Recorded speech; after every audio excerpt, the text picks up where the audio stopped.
Gbàgede Ìmọ̀ TV, Gbàgede Ìmọ̀ TV, níbi wọ́n ti ń dábìí ẹ̀dùn tí wọ́n ń rọ̀ bí òwú. Gbàgede Ìmọ̀ TV, láti ń gbóhùn sáfẹ́fẹ́, láti ń dábìí ẹ̀dùn tá ń rọ̀ bí òwú. Gbàgede Ìmọ̀ TV, Gbàgede Ìmọ̀ TV, ọgbọ́n ń bẹ, òye ń bẹ, ìdánilẹ́kọ̀ọ́ lóríṣiríṣi ní Gbàgede Ìmọ̀ TV. Ẹ máa wò ó, ẹ máa gbọ́. Mo kí gbogbo ojú tó ń wò mí káàkiri ayé, mo kí wa lọ́kùnrin lóbìnrin lọ́mọdé lágbà nínú ilé yìí, mo kí wa papò dédé àsìkò yìí, àsìkò gbòjò ọjọ́ ti rí ẹdẹ ọdún bí bóun ló ti rí lọ́dọ̀ tí yín o. Táyìn ọba náà bá wá jókòó tẹ́ ẹ wò, tẹ́yìn bàbá wá jókòó tẹ́ ẹ wò, ta ni Ìgbòho ń gbèjà? Torí ẹni máa kọ́kọ́ gbàrà, ẹ tó máa kọ́kọ́ kàn gbàrà tí Fúlàní bá succeed láti gbalẹ̀ Yorùbá, àwọn tó máa kọ́ ta lórí tó máa kọ́kọ́ àwọn ọba ni, àwọn tó máa kọ́ tágẹ́ẹ̀tì nìyẹn. Wọ́n ti bìlí pé táwọn bá ti sí sàfin gbogbo ìtókù kéré. A ní rírú ẹ̀ o, irú ò ní ṣẹlẹ̀ sí wa lẹ̀ Yorùbá. Kí irú ẹ̀ bá máa ṣẹlẹ̀, ó láriwo tá a ti ń pa látijọ́ yìí wá, tí mo wá ń rọ gbogbo ẹ̀yin lọ́balọ́ba wípé abẹ̀yìn kẹ́yìn náà you should do the needful, ẹ ṣe tó tọ́ nípa fífi wá kẹ́yìn náà dìde mọ́ crusade Yorùbá nation.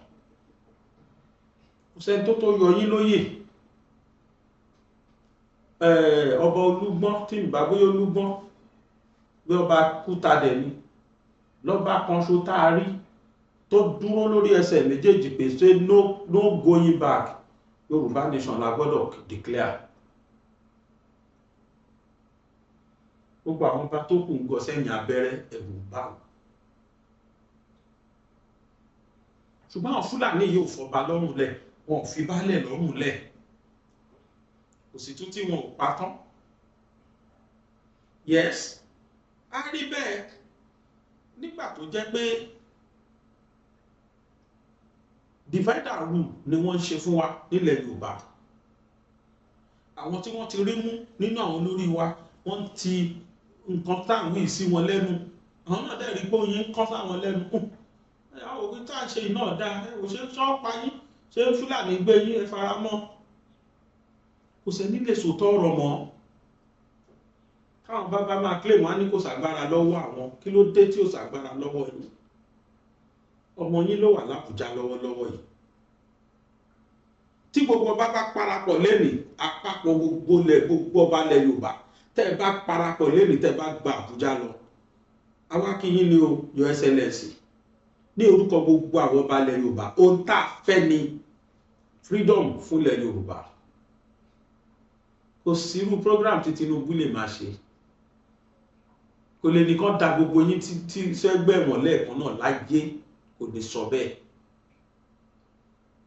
Gbogbo àwọn ọba Yorùbá àforíkò ohun tá a fẹ́ oníkẹ́ẹ̀yà àwọn àtàwọn Fúlàní àbá wọn ṣe mọ́, kọ́ńtì wa òun la fẹ́ gbà, ẹ organize referendum ká máa bá tiwa lọ. Ọba olúfẹ́ sọ bẹ́ẹ̀, lọ́ba wo tọ́ba láwọn lọ ṣe bẹ́ẹ̀ lọ ní Àbújá, ṣá máa rọ́bà kankan tó máa join in train. Àjẹ́ gbogbo àpàdé nífẹ̀ẹ́ lọ́la o, láti fẹ̀ à ń gbéra lọ sàbújá o, ó tà sí lọ sọ̀rì pẹ̀lú ìgbọ́lọ̀ àmì rọ́bà kankan tí ó dùn, oníkálukú á máa bẹ̀rù orí ààrẹ. Bẹ́ẹ̀ àwọn northerners àtàwọn ẹsẹ̀ ń dí Ìgbò, àwọn ò bẹ̀rù ẹ̀ rárá. Ohun tí wọ́n máa ṣe ni wọ́n máa ṣe, wọ́n máa cooperate papọ̀ ni, ibi tí wọ́n ń lọ ni wọ́n máa ń dorí kọ. Ṣùgbọ́n àwọn títí wa, aburú táwọn Fúlàní ń ṣe ló mú mi tún máa tún sọ̀rọ̀ wípé kẹ́yìn ọba kẹ́ ẹ wò ó bó ṣe yẹ kẹ́ ẹ wò ó. ẹ̀yin èèyàn mi èmi ni ọmọ yín tòótọ́ Mariam Aláòyé Nurudeen alias ọmọ bàbá gbàgede mọ̀ àti ti dé pẹ̀lú Ramadan package wa lọ́dún yìí bí a ṣe máa ń ṣe lọ́dọọdún àti pack àwọn oríṣiríṣi oúnjẹ sínú àwọn páálí wọ̀nyí ìtó bẹ̀rẹ̀ látòrí 15,000 tó fi dórí oní 200,000 naira irú kékeré páálí ọwọ́ mi yìí òun ni oní 15,000 naira àwọn oúnjẹ kéékèèké ló wà nù ẹ̀ tẹ̀lé fáwọn òṣìṣẹ́ yín tẹ̀lé fáwọn olólùfẹ́ yín tẹ̀lé fáwọn ẹbí yín tó fi dórí páálí ńlá tó wà ńlẹ̀ yìí òun ó wá pẹ̀lú full bag of rice oní 200,000 lòun a ní oní 120,000 àdẹ̀ní oní 50,000 bẹ́ẹ̀ bá ṣe fẹ́ sí oríṣiríṣi nǹkan la kó sínú ẹ̀ bí oúnjẹ yẹn bá ṣe pọ̀ sí òun náà ni páálí yẹn ṣe pọ̀ sí bẹ́ẹ̀ ṣe ń rí oríṣiríṣi ìtó lẹ́ja ìtó ní mílù ìtó lóróró gbogbo ẹ̀ pápátá láti ṣe ètò ẹ̀ fún yín láti fún àwọn èèyàn nírọ̀rùn tó wà ní Nàìjíríà yìí ẹ̀ẹ́dẹ̀ ní láti sanwó delivery o àti fi gbogbo owó delivery sínú ẹ̀ àti wá ní èyí tó jẹ́ pé ẹ lè há ní àsàlátù ni fún tefsir ni abẹ́kọ̀fẹ́ fún àwọn èèyàn nínú ààwẹ̀ yìí ìta àti píríǹtì sí ìta píríǹtì sí bẹ́ẹ̀ bá ṣe fẹ́ sí kò sí bí a ṣe lè bá yín ṣe ẹ jọ̀ọ́ ẹ kàn sí wa lórí fóònù nọ́mbà wa tẹ́ ẹ̀ ń wò lọ́wọ́lọ́wọ́ báyìí ẹ máa rí flyer wa lẹ́yìn fídíò yìí kẹ́ ẹ fi mọ gbogbo àwọn ètò tá a ti ṣe kalẹ̀ fún yín Ramadan Kareem.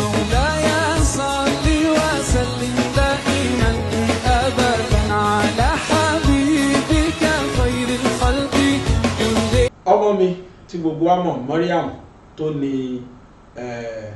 kí ló ń pè muscle food ó tún ti bẹ̀rẹ̀ lọ́dún ìbò tí máa ń ṣe ní gbogbo ọdọọdún Ramadan lọ́dún yìí ó tún ti ní packing vat ọdún yìí tí ẹ̀ lẹ́tìkẹ́ ó lọ́mọ rí odindi full bag of rice wà nínú package ẹ̀ 200,000 ló pé èyí tí ò dẹ̀ tó bẹ́ẹ̀ lẹ́jẹ̀wọ̀n ìyẹn náà wà ẹ máa bá mi patronize ẹ̀ lágbára lọ ní ìtókù káwẹ̀ tán yìí oríṣiríṣi packages ló ní ìtẹ̀lé fáwọn èèyàn souvenirs tẹ̀lé fáwọn èèyàn fáwẹ̀ ẹ fẹ́ ha ní mọ́ṣáláṣí ni ẹ fẹ́ ha ní ibi Ramadan lecture àbíbì kan ni kódà Christian rà tó ń fáwọn èèyàn yes oṣù tá a ti ń gbalada lóṣù eléyìí jẹ́ yes Christian rà Muslim rà ní last year mọ́mì kan rà pé kán gbé páàkì ńlá kan fún mi ó fi ránṣẹ́ sí mi Christian ni màmá yẹn àwọn èèyàn ṣe ní tí à ń fẹ́ nílẹ̀ Yorùbá ni ká má discriminate ẹ̀sìn Christian kó bá Muslim ṣe kí Muslim bá Christian ṣe kí babaláwo bá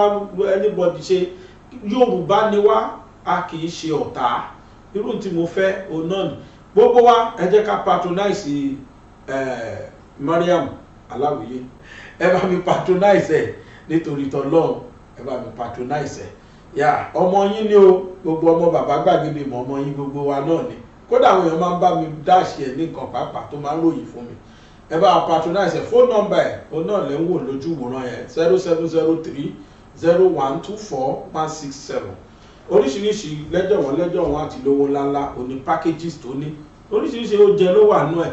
ẹ ṣé mo kí yín o mo kí gbogbo ọmọ Yorùbá lásìkò yìí o mo kí yín pátápátá mo kí ẹ̀yin onímídíà wa nílé àti ní diaspora mo kí gbogbo ọmọ Yorùbá tó wà ní diaspora mo kí gbogbo Yorùbá pátápátá tó wà nílé mo kí gbogbo Yorùbá tí ìyà ń jẹ ní Nàìjíríà lọ́wọ́lọ́wọ́ wọ́n ti sọ di pauper and beggar mo kí gbogbo yín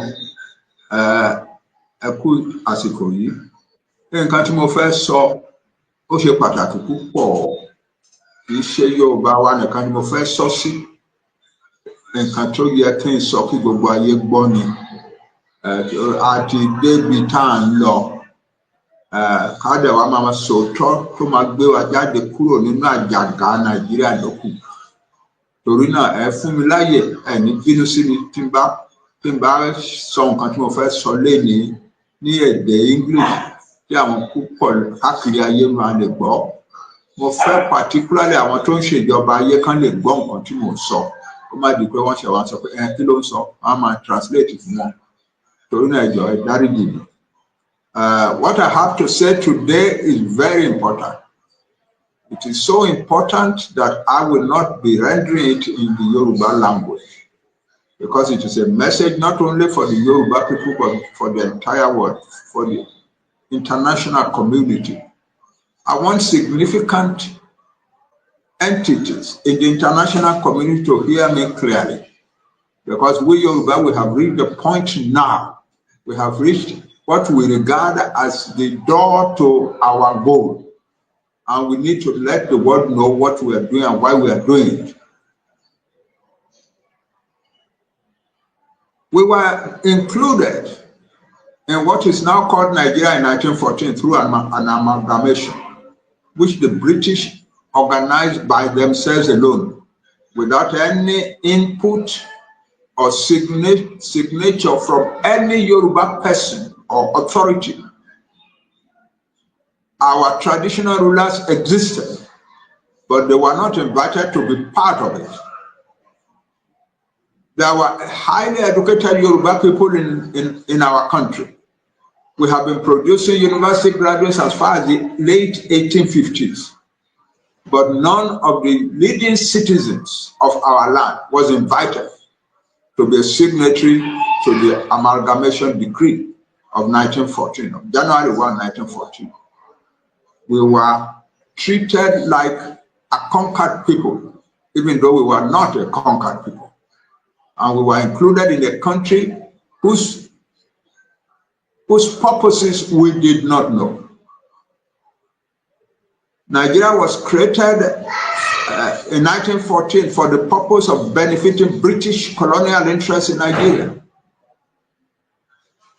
The British were saddled with, found themselves as rulers of two protectorates, one in southern Nigeria, one in northern Nigeria.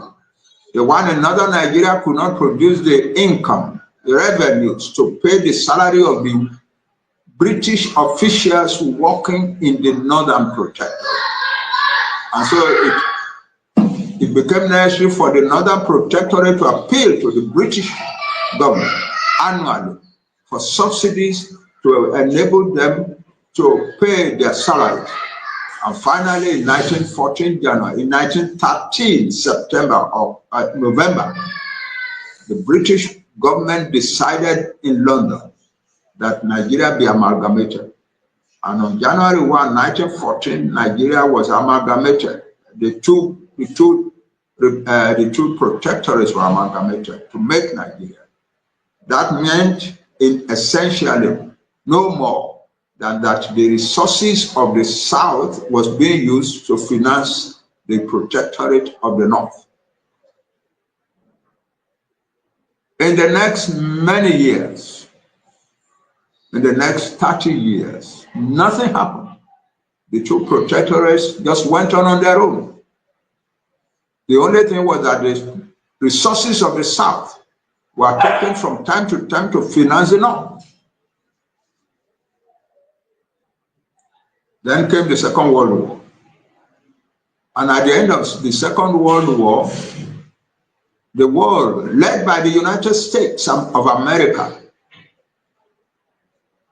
came to the conclusion that colonized peoples should be liberated worldwide.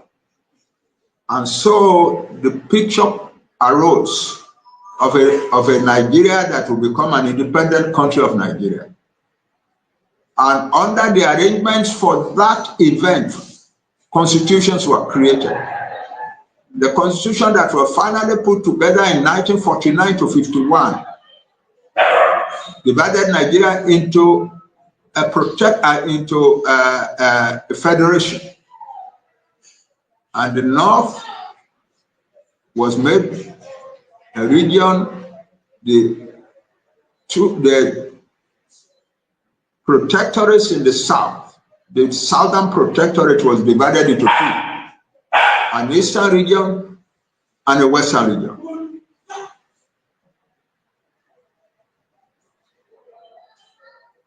And from that moment, because the objective was coming independence, from that moment, the British began to manipulate to ensure that the Northerners would rule the country. And what was the qualification of the Northerners? Especially the small group that ruled the North, the Fulani. What was their qualification? One, They were believed not to be African. They were not of African origin. They were a Middle Eastern people who had been migrating westwards to North Africa and to West Africa. And because they were not indigenous to the land, the British regarded them as easy to handle and manipulate. Then their further qualification was that they had rejected Western education and they had no intention at all. They showed no intention at all to accept Western education. And so the British thought, wow, these people, for us to be able to exploit Nigeria after independence, these are the people we must hand power over to. So the British, from 1951 to 1960, manipulated everything that could be manipulated. The sizes of the regions, the borders of the regions, the constitution, the election, ultimately, the election of 1959, the pre-independence election, was very meticulously rigged in order to hand over power to the Fulani of northern Nigeria over Nigeria. And we're not saying anything that is new here. Even the man who was chairman of the group, of the British colonial group that masterminded the secret operation that produced the rigging for the North, has written in his memoir, and he has appeared on television a number of times before his death. So at independence, therefore, the Fulani of northern Nigeria, living on the population size of the Hausa, became the rulers of Nigeria. And the Hausa themselves, who was, they used to talk of Hausa Fulani. The Hausa were very viciously suppressed, so that Hausa Fulani meant essentially simply Fulani. And the Fulani regarded their duty as not to develop Nigeria, not to develop a country. They didn't know what to do to develop a country. They didn't have the education or the inclination for education or the inclination for modern skills. So they decided that the thing to do was to suppress the other peoples of Nigeria. And so they immediately took advantage, took hold of their Islamic faith, of their strong Islamic faith, as an instrument for subduing the rest of Nigeria. That's what they had used to suppress the Hausa people. So they decided to use it now to suppress the rest of Nigeria. Meanwhile, Christianity had spread in the middle belt of the north and in the south, southeast and southwest, the homeland of predominantly the Yoruba and the Igbo people. But the Fulani were determined to make that kind of fundamentalist and jihadist Islam roll over the whole of Nigeria. Their spokespersons constantly talked of they are going to conquer until they have dipped the Quran in the sea, on the coast, on the Atlantic coast of Nigeria. 11 days after the independence, after the celebration of independence, their leader, Sir Madu Bello, the Sardauna of Sokoto, said to a newspaper, to a local newspaper, this new country called Nigeria shall be an extension, listen carefully, shall be an extension of the estate of our great-grandfather Osman Danfodio. We must use the peoples of the middle belt, that is the middle belt part of the north, as willing tools, and the highly educated peoples of the south, the Yoruba, the Igbo, the Ijo, and so on, as conquered territory. and never let them rule over us, and never let them control their own future.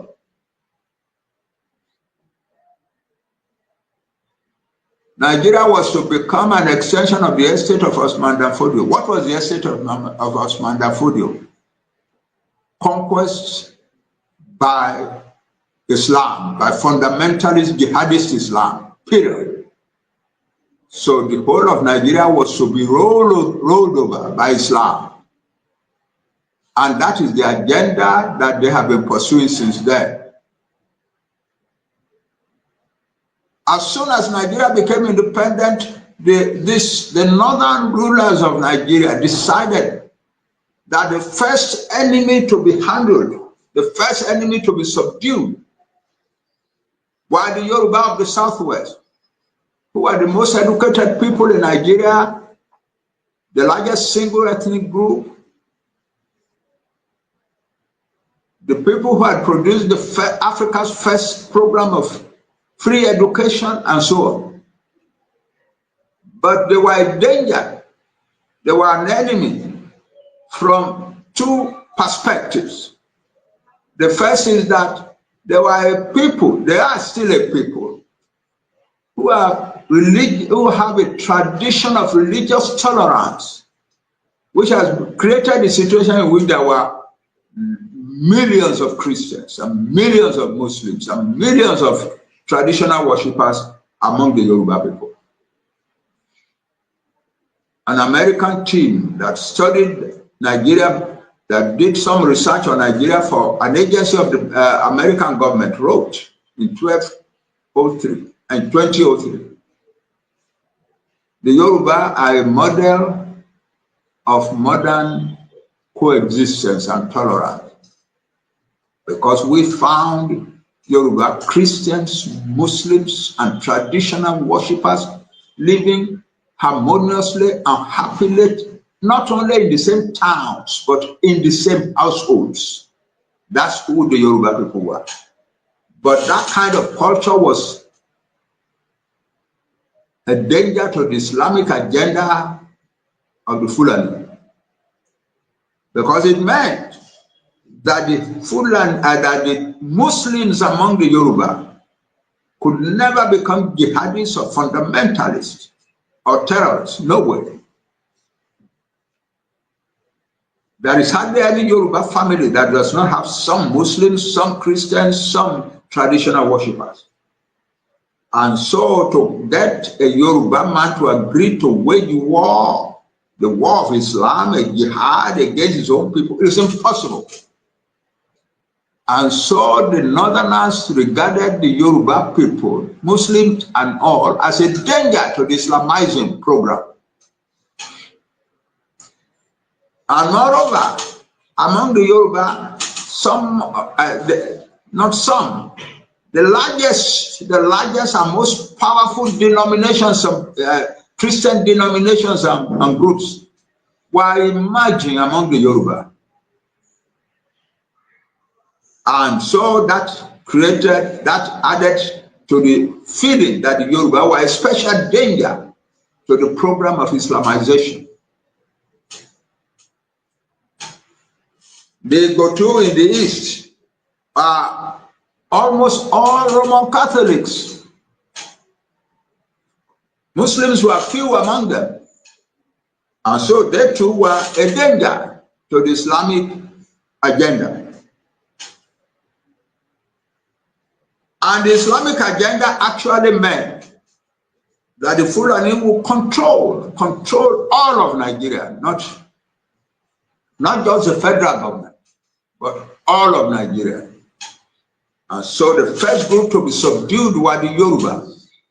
In 1962, by deceiving and manipulating with the help of the British, the Fulani succeeded in dividing the Yoruba leadership and causing a crisis in the Western region.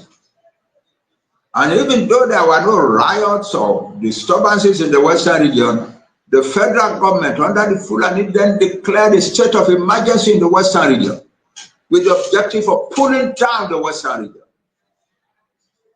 They suspended the constitution of the Western region suspended elected government of the Western region, imposed a sole administrator on the Western region, and proceeded systematically to pull down the achievements of the Western region.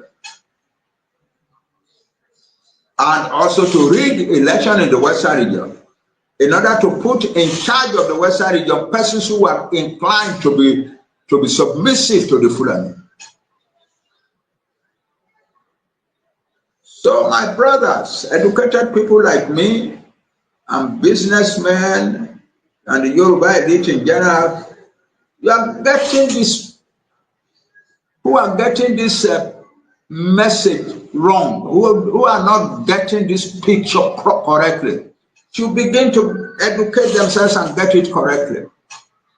This is a forever kind of war against the Yoruba people. It will never stop. And the Fulani themselves say it anyway.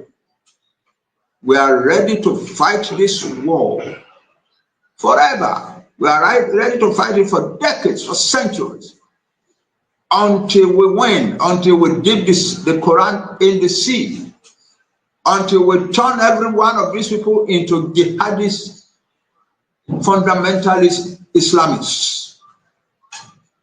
The same thing with the Igbo. The same thing with the Igbo in the south. And the Edo, the highly civilized kingdom of the Edo people.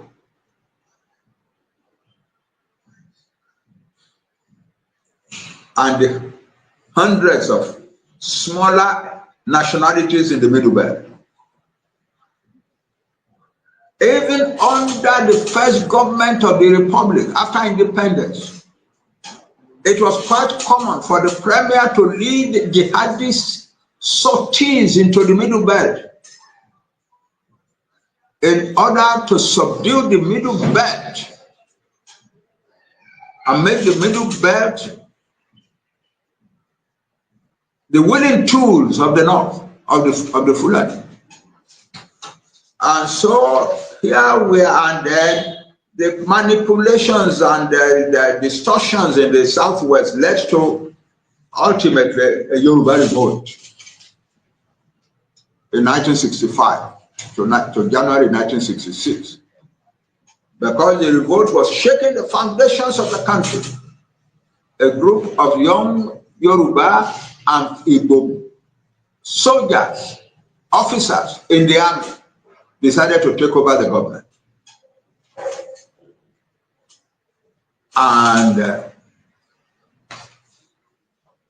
the North reacted with a program for eliminating southern citizens living in the North, most of them Igbo, and within weeks killed more than 40,000 Igbo people in the streets of the towns of the North. The Igbo fled, most of the Igbo then fled to their origin in the southeast. And when they could not get any assurance that they would be safe in Nigeria, they decided to secede from Nigeria. And so the federal government declared war on the Igbo, on what was then called Biafra. The Igbo had said that their new country would be called Biafra.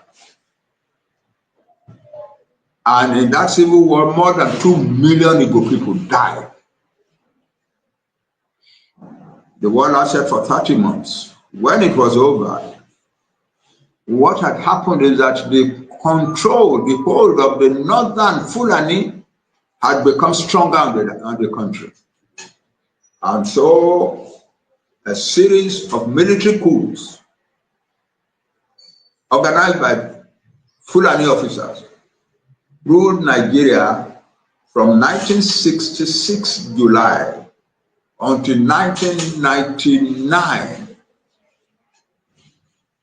with a brief period of civilian rule in 1979 to 83. And what did these military rulers actually try to do? We all say usually that they centralized government in Nigeria. No, that's not all. They were centralizing government in Nigeria in order to increase the power of the Fulani over Nigeria. Yeah. In the southwest, for instance, in the homeland of the Yoruba, they took over everything of importance. They took over the university that the Yoruba people had created. They took over the roads. They took over a development project. They took over, for instance, the great asset of the Yoruba people, the cocoa marketing board, and turned it into, from Western Nigeria Cocoa Marketing Board, it became Nigeria Cocoa Marketing Board.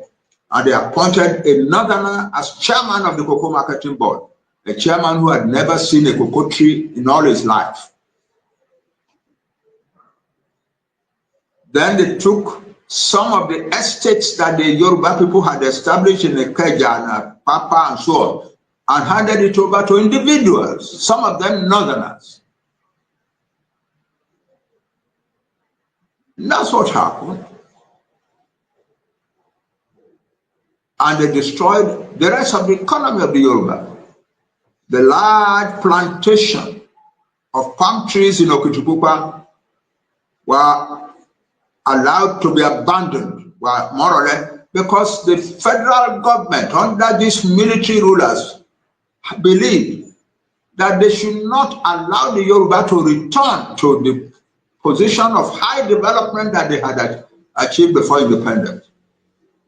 So everything was abandoned.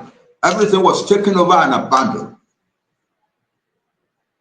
The palm tree, the huge palm tree plantation in Okitipupa, perhaps the largest palm tree plantation on earth in the world, was abandoned. The factory that produced oil from it was also abandoned. The large rubber plantation to the west of Okitipupa was also abandoned.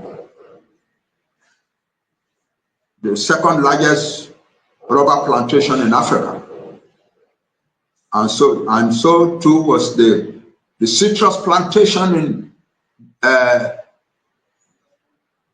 Ijebu. So the Western region's economy was systematically dragged down. The Western Nigeria Development Corporation, which had been the largest single agglomeration of investment capital in Africa, was gradually pulled down.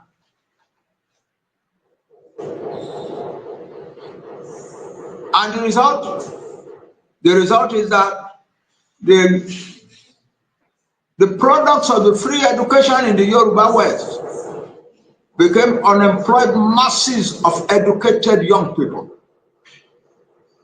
And large numbers of them began to flee abroad. The same kind of disasters were also befalling the Igbo and other peoples of the East. And many of them also began to flee abroad. That's where countries like the United States, Canada, and the United Kingdom have received large influxes of immigrant educated men from Nigeria, mostly of Yoruba descent and to a smaller extent of Igbo descent.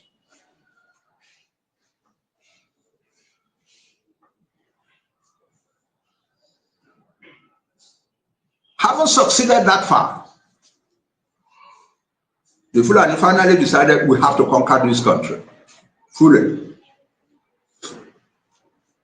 We have succeeded politically.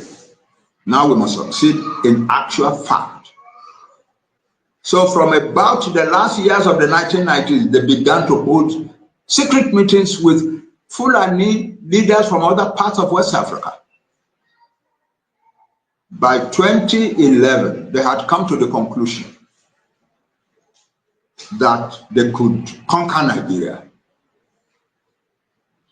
And what they were going to use were the Mujahideen Mujahideen means masses of illiterate paupers trained and armed and turned into soldiers, militias, militarized poor, the Mujahideen. And it is they who have been ravaging Nigeria since 2015. When our brothers began to work with Buhari's party in 2013 and so on, they were doing what appeared to them to be a good thing, trying to save Nigeria. But they did not know that they were empowering the Islamic Fulani in a new manner over Nigeria. And under Buhari, it quickly became clear that he was there to see to it that the Fulani actually conquered and controlled Nigeria.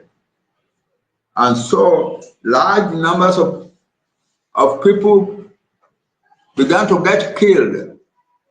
Farmers were expelled from their farms or killed on their farms. Their wives were raped, their daughters were raped and killed. In Yoruba land in the southwest, agriculture essentially died because almost all the farmers fled.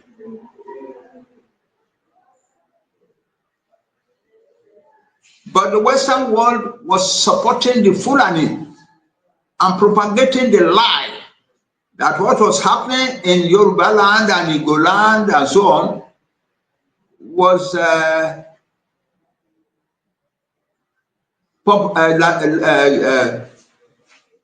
climate change, droughts in the Sahel that was pushing Fulani herdsmen south, causing conflicts with farmers. It's a lie. It was a plan to conquer the southwest and the southeast of Nigeria. We don't have an estimate of the number of Yoruba people that were killed or the Igbo people that were killed under Buhari.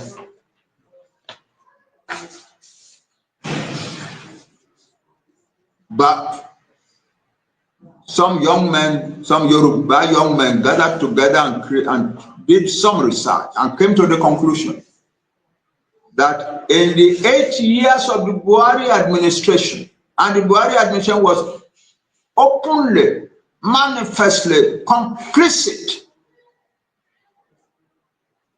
in the attacks and killings of people, that in those years, 8 years, 2015 to 2023, a total of 29,000 Yoruba people were killed. The attempt was to impose on Yoruba land a radical Islamic agenda. Attempts were made particularly on churches. For instance, in 2023, I think, 2022, the Fulani terrorists burst upon a church, a large Roman Catholic church in the city, the Yoruba city of Owo, and they killed a total of 87 people. They just burst upon the church and began to shoot. Men, women, old women, children were killed. 87 in all. The newspaper said 40 something. No, it was not that. It was a total of 87 people were killed in that church that morning. People who were serving their God.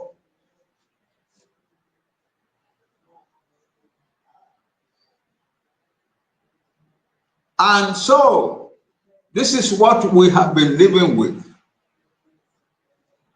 And we have now decided we cannot continue to live with this. Why? Because under Buhari, 1815 to 1823, the government were actually supporting the killings. Yeah. A middle belt official public retired official, military official, who used to be minister for defense, Nigeria's minister of defense, came out in 2021 or 2022 to say that the Nigerian army was not protecting the people being attacked, but was giving cover to the people who were attacking. And our experience in the south and the middle belt is that if the Fulani jihadist comes to your farm and and you are able to defend yourself and so on, and the Fulani man is to die there, then you will be arrested and be charged with murder. It is not considered that you were peacefully walking on your farm with your wife and children when the Fulani came. Among the Yoruba, the highest traditional citizens are the Obas. At least 5 Obas have been killed by the Fulani. 5 Obas of the Yoruba people have been killed by Fulani. In one case, the Fulani burst into the palace, all armed,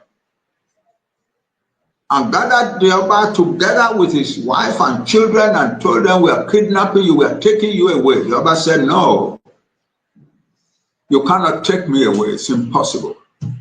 And they killed him on the spot and took his wife and children away into captivity in the forest.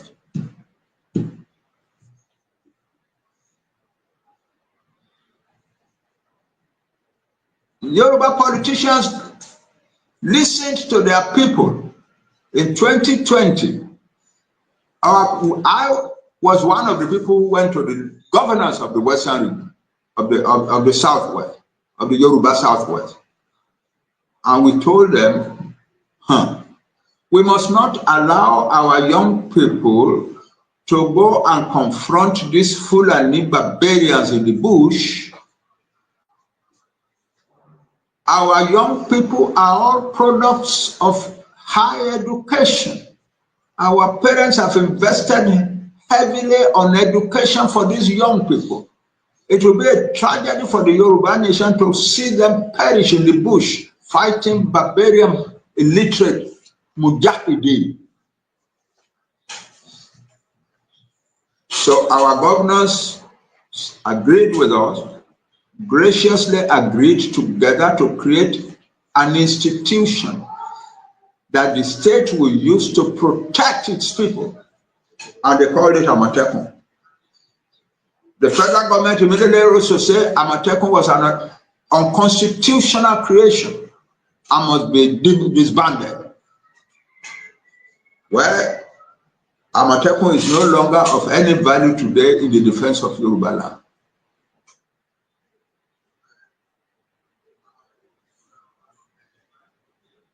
And so we come to the era of a new presidency.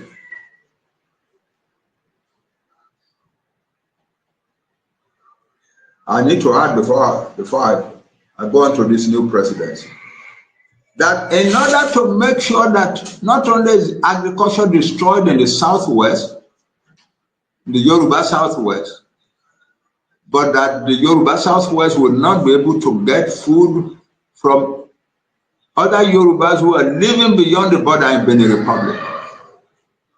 The government of President Buhari closed the borders. And we all saw on television Yoruba women traders begging at the border to be allowed to carry through their yams and gari and rice and so on. We also saw Nigerian officials, Nigerian military officials, or policemen, or border guards go into marketplaces in the areas close to the border and seize the merchandise being sold by Yoruba women.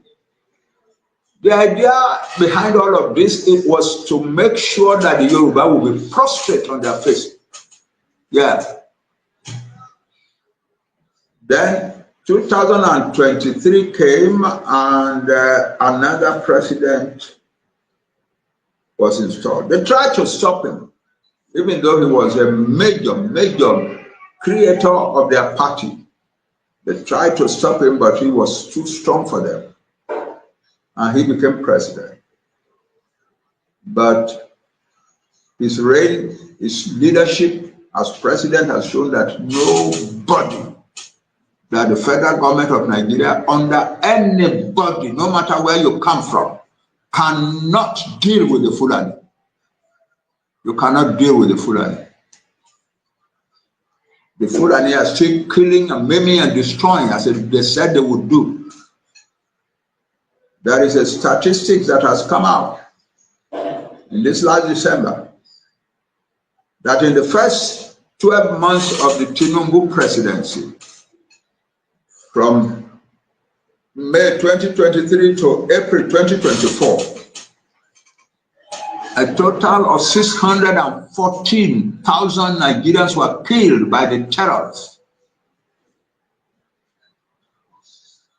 614,500 and something. And out of this 614,000, nearly 16,000, that is 15,962 Yoruba people were killed. The presidency of Buhari had been complicit, had been actually helping the Fulani. The presidency of Tinubu is not helping the Fulani, but they are not able to do anything against the Fulani, to stop the Fulani. They are not. And so we have come to the painful conclusion that it doesn't matter if our brother is president of Nigeria, the institutions of Nigeria, the direction of Nigeria is so well structured that even a Yoruba president of Nigeria cannot defend the Yoruba part of Nigeria. An Igbo president of Nigeria cannot defend the Igbo part of Nigeria. It's as simple as that. And so we have decided this is the point at which we must take our leave of Nigeria. We must take our leave. When President Tinubu arose as president of Nigeria, we wrote him a letter, just as we had written a letter to Buhari before. And our main point in the letter was, we are a peaceful, civilized people. We don't want to continue under this barbarism anymore. We want you, Mr. President, to set up a process whereby we can negotiate with the authorities of Nigeria our peaceful departure from Nigeria, our peaceful separation from Nigeria. Buhari did not answer. We wrote exactly the same letter for demanding the same things to President Tinubu, our brother, and he has not answered us. So we are left with no option than to find other means of taking our leave out of Nigeria.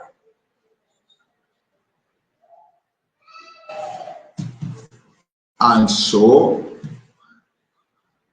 we're telling the whole world that Nigeria is a country where a civilized Christian people cannot live. You cannot live here. No. Christian people cannot live. Here is a country in which our young men would defend their fathers on the farm and defend their mothers on the farm against the Fulani, and one Fulani may die and so on. And the police will come and arrest our boys.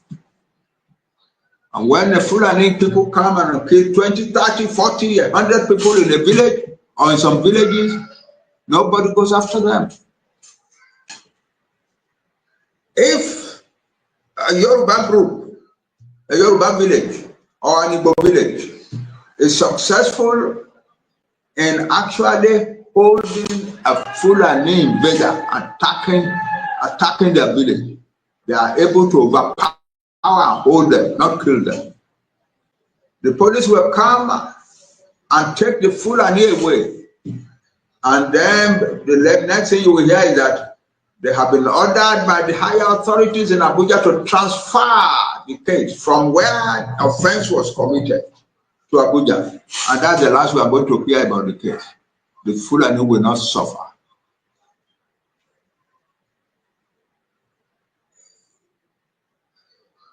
A young woman was traveling on the road in Yoruba land, in the southwest, the daughter of one of our highest citizens in Yoruba land.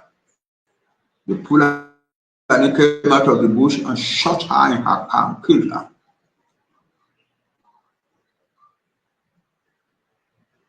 And so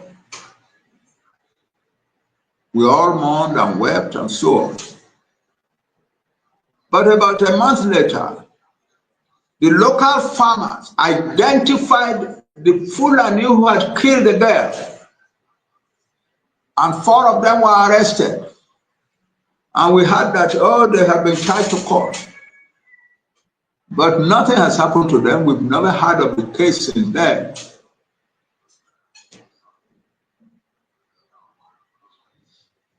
And the Fulani are not doing their havoc only in the bush. They're also doing it in the cities. Thank you very much, Omami Odupe. Yes, I think I should sum up now. We've come to the point, the masses of Yoruba men and women who want their own country separate from Nigeria have come to the limit. What has been happening in the past week or two actually demonstrates that it is foolish for us to expect that any change will ever occur in Nigeria. About 3 weeks ago, the Islamic North tried to enforce Sharia law in the Yoruba Southwest. And when the Yoruba people, Muslims rejected it, and we must be grateful to our Muslim brother, Yoruba people. When they rejected it, then the Sultan wrote an insulting letter demanding that they must obey him and set up Sharia courts in Yoruba land. And when the Muslims answered back to say, no, you have no authority over us, then they made the announcement that now a full-scale jihad now starts in the southwest. And they have been killing people right, left, and center all over the western region, all over the southwest ever since. A few days ago, 5 or 6 days ago, they went to a group of villages near Akure and killed about 42 people. If anybody is hoping that this thing will change, will go away, forget it. Our educated people, I can understand, I'm one of you. We want to wait and watch and see what will happen. But I'm telling you that what will happen is that this thing will get worse and worse until it will reach you in your own homes.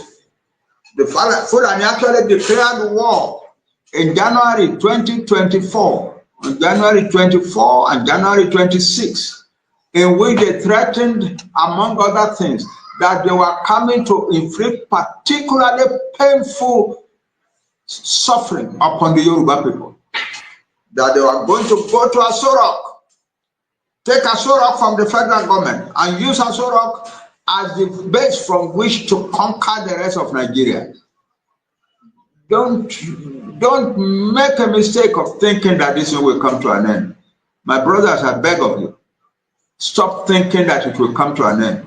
That, oh, it's a temporary thing. We educated people tend to rationalize that it will come to, it will not come to an end. It started from the beginning. It's getting bigger and bigger and worse. And a day is coming when no Yoruba man or woman will be able to walk the streets the way things are going. And that includes you. A day is coming when your children will no longer be able to go to school. A day is coming when your wife will not be able to go to the market to buy things for your kitchen. And that includes our obas, the traditional rulers of our people. We can understand why our traditional rulers are, that's the nature. You are supposed to be the thinkers for society, civilized, obeying people, great rulers. It's okay to maintain the tradition, but when your house is in danger, when the whole house is now burning, it doesn't make sense to keep away from the struggle. And so my purpose now, my conclusion now, is that I appeal to all Yoruba people. I do not have to appeal to the young people anymore. They've made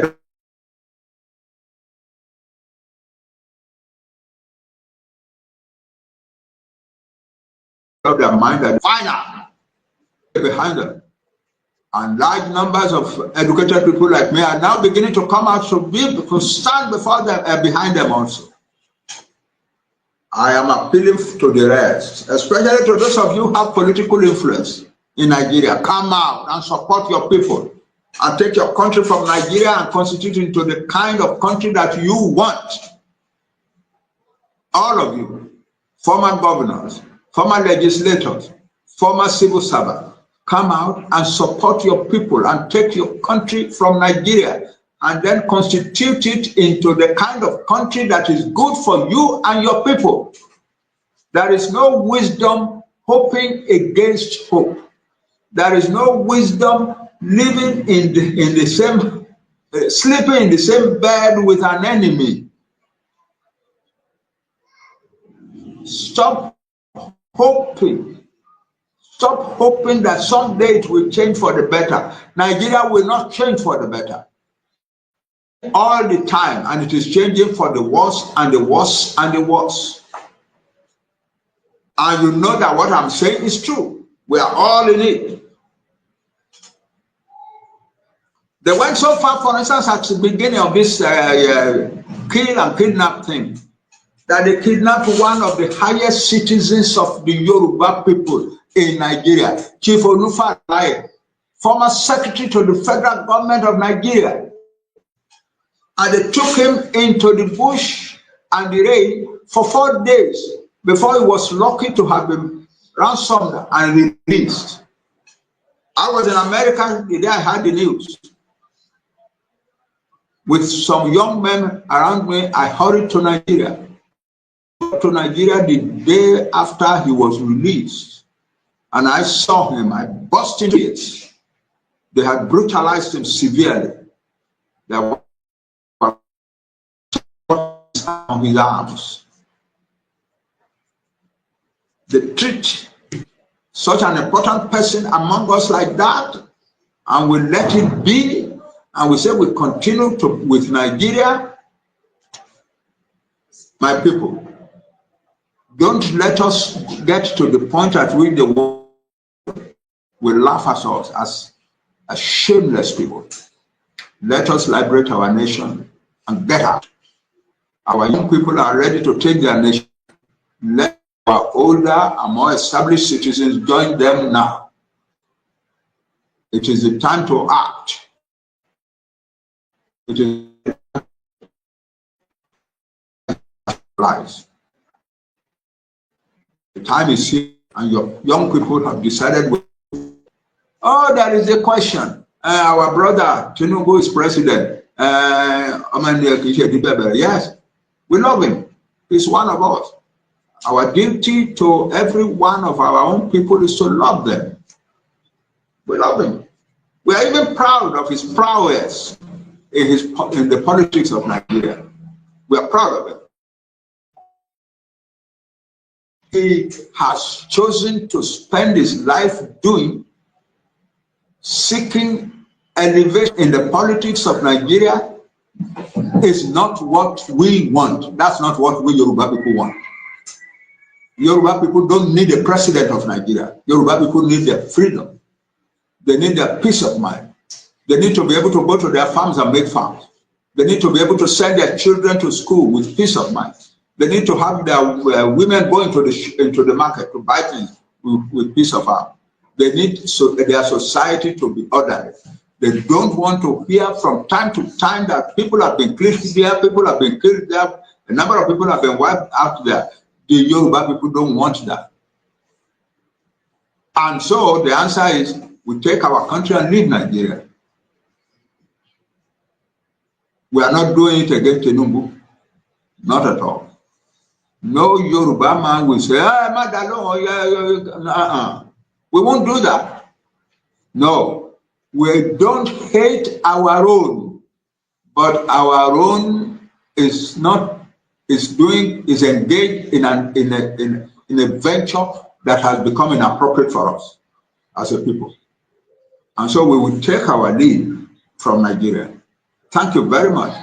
I repeat, let us all come out and support our boys who want their country out of Nigeria. The time is now, it's not tomorrow. The time is now. And may God bless the Yoruba nation. Thank you very much. Yoruba ejigiri, ẹ jẹ́ ká gba òmìnira tiwa. Ọmọ Yorùbá ejigiri, ẹ jẹ́ ká gba òmìnira tiwa. Òmìnira ni Yorùbá fẹ́ o nílẹ̀ bàbá wa. Òmìnira ni Yorùbá fẹ́ o nílẹ̀ bàbá wa. Ọmọ aláṣọ ò gbọ́dọ̀ wá kísà, ọmọ ẹlẹ́ran ò gbọ́dọ̀ jẹ́gun. Ọmọ Yorùbá ẹ jí gìrì, ẹ jẹ́ ká gba òmìnira tiwa. Ọmọ Yorùbá ẹ jí gìrì, ẹ jẹ́ ká gba òmìnira tiwa. Òmìnira ni Yorùbá fẹ́ o nílẹ̀ bàbá wa.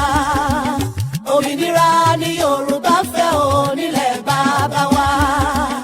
Ọmọ aláṣọ ò gbọ́dọ̀ wá kísà, ọmọ ẹlẹ́ran ò gbọ́dọ̀ jẹ́gun. Ẹ̀yin àgbààgbà ilẹ̀ Oòduà, ẹ jẹ́ ká forí korí. Gbogbo ọ̀dọ́ ilẹ̀ bàbá wa, ẹ jẹ́ ká fọwọ́ kàn wọ́n. Lọ́mọdé làgbà lóbìnrin lọ́kùnrin, òmìnira la fẹ́. Ọmọ Oòduà kí lẹ fẹ́ o? Yorùbá nation ni o. Kéku lè ké bí eku, ẹyẹ lè ké bí ẹyẹ. A ò bẹ́nikẹ́ni lọ kàdá dúró la fẹ́. Olúkálùkù dájọ́ orúkọ bàbá rẹ̀ lórí ilẹ̀ wa o. Ẹ ò bá lẹ́gùn bàbá ní òjò bí ó sì jó mọ́ bàbá nìkan ò lè mú ní sí. Àló ti tó gẹ́ a ò ṣe mọ́. Ìrẹ́nijẹ èyí ti tó gẹ́, ìfìyàjẹni ti tó gẹ́, ikú ọmọdé ikú ọ̀dọ́ a ò fẹ́ mọ́ nílẹ̀ bàbá wa. A fẹ́ kí èdè wa ó di pàtàkì gúnlẹ̀. A ò fẹ́ ètò ìjọba tipátipá mọ́. Gbogbo ẹ̀yin ọ̀jẹ̀lú ọ̀bàlújẹ́ ènìyàn yìí ẹ kó ráńgà yín ẹ máa lọ. Ká lè fúnra wa ní ètò ààbò tó péye lórílẹ̀ bàbá wa. Ìyà tá a jẹ tó lọ́wọ́ àwọn ará òkè ọ̀hún, ìfipábánilò yìí a ò fẹ́ mọ́. Bíbani ní nǹkan oko jẹ́ dídá ẹ̀mí àwọn àgbẹ̀ légbodò ó ti sún wa. A kì í bá ní tán ká fani nítàn ya, ẹ jẹ́ a máa lọ ká lọ gbòmìnira tiwa. Òmìnira.